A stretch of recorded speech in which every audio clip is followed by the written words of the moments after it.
Welcome to Story Lab. This week, we're celebrating Christmas, while we take a look at the story of someone who recorded a big promise for us. Oh, and also, look out for this.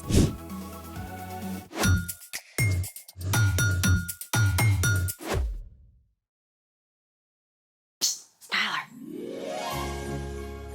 Hey, I'm Skylar. And I'm Sebastian. We're talking about Christmas, which is celebrating Jesus, God's greatest gift. Gotta say, I think you got the decorations on point. Thank you. We're only missing one thing. A partridge in a pear tree? I can go get one. We need snow. Yeah, but it's 53 degrees and sunny. I've thought about that. We're gonna make our own snow. What do we need? The internet says that there are a lot of ways to do that. I say we should make our own recipe, then we can have a showdown. Or a snowdown. I see what you did there. I'm ready. Let's make it!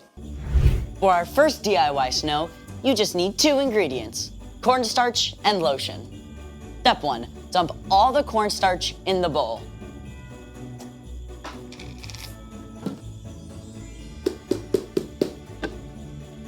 Step 2, mix a bunch of lotion.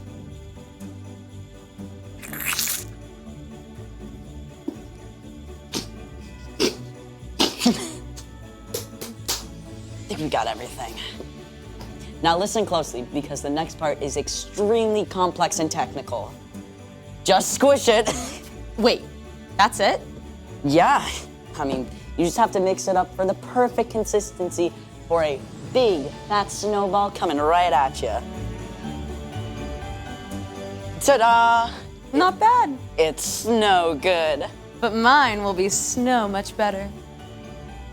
For this next DIY snow, you're also only going to need 2 ingredients. Baking soda and shaving cream. First step, pour a box of baking soda into a bowl. Step 2, pour in the shaving cream. This is so satisfying, like cranking self-serve ice cream. With all of the topping. Now, mix it up really well. This is gonna take like 2 or 3 minutes to get right, I think.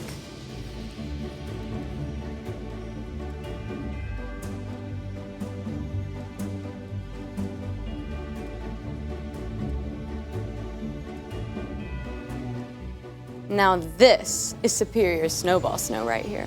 Superior to what? I think that's obvious. There's only one way to decide. Cornstarch and lotion up first. Ready? Sure. Let it go, let it go. That's so 2013. Were you even born in 2013? Yes. Here goes.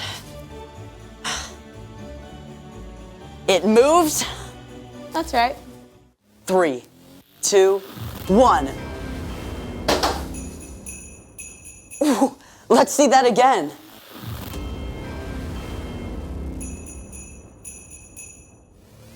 Ooh, look at that impact. I'll give it to you, that was pretty good. Okay, my turn. Sure. I bet yours is going to explode into thousands of pieces midway through. You wish. Here we go. Not that bad.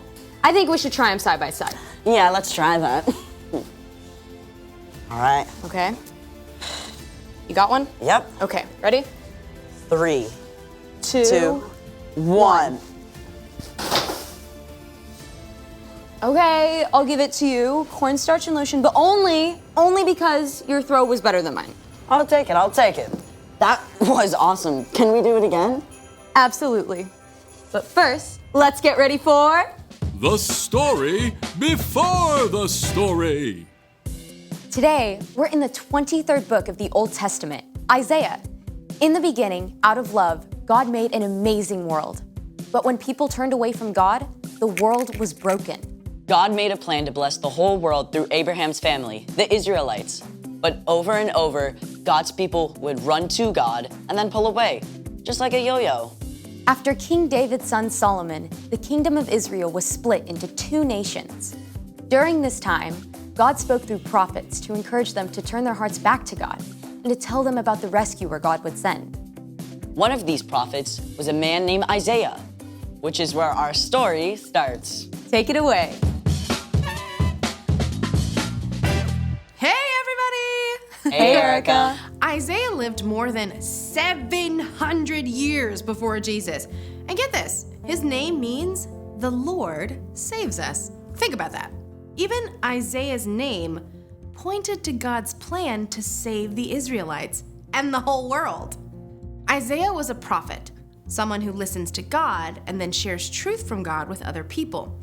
Often this is a message about events that will take place in the future. Then I heard the voice of the Lord. He said, "Who will I send? Who will go for us?" I said, "Here I am. Send me."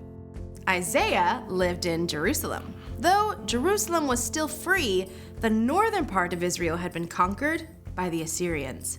With enemies closing in, Isaiah knew it was only a matter of time until the rest of the Jewish people were taken captive too. Isaiah served as an advisor to the king, but many of the messages that he shared also spoke about a time far into the future, a time when God would send someone to rescue God's people forever. The people who are living in darkness will see a great light. They are now living in a very dark land, but a light will shine on them. That light Isaiah was writing about wasn't an actual light. It was a person, a savior, and that savior was going to come in the most unusual, unexpected way. A child will be born to us. A son will be given to us.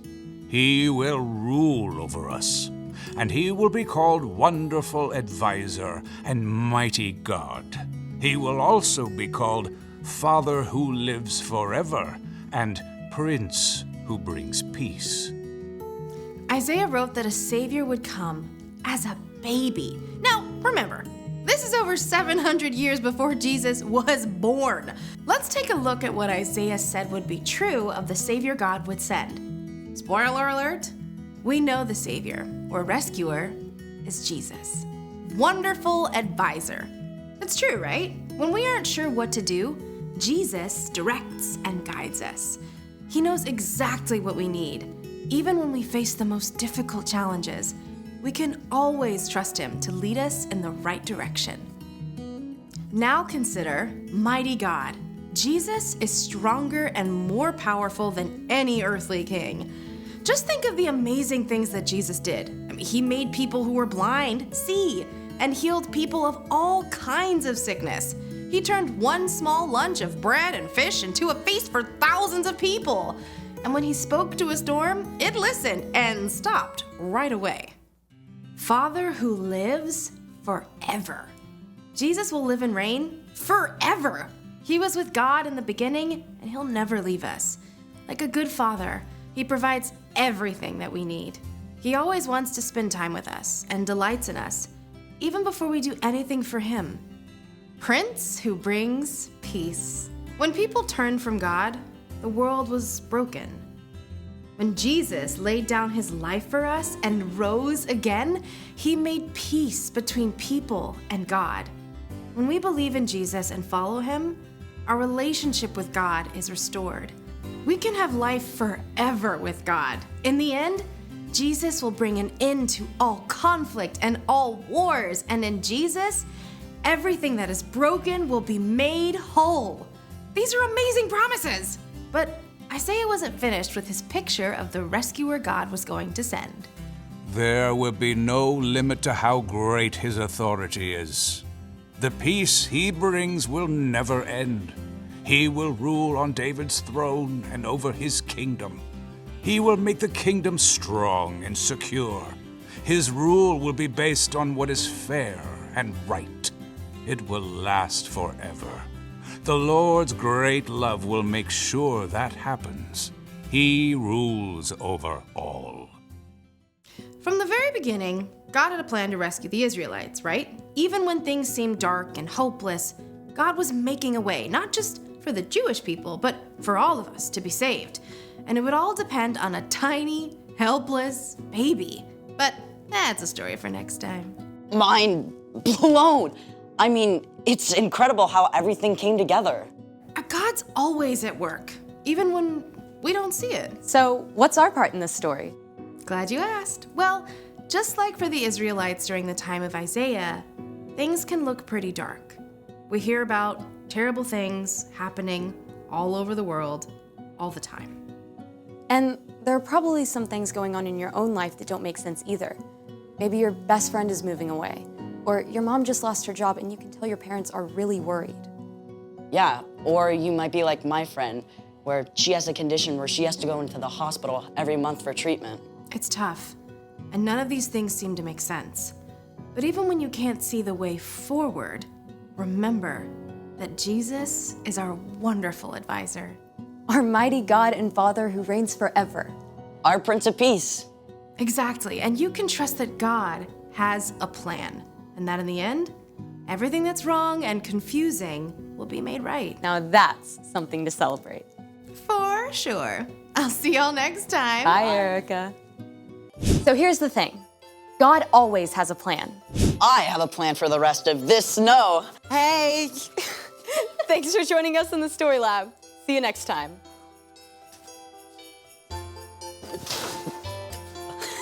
All right. Good shot. Good shot. Good throw.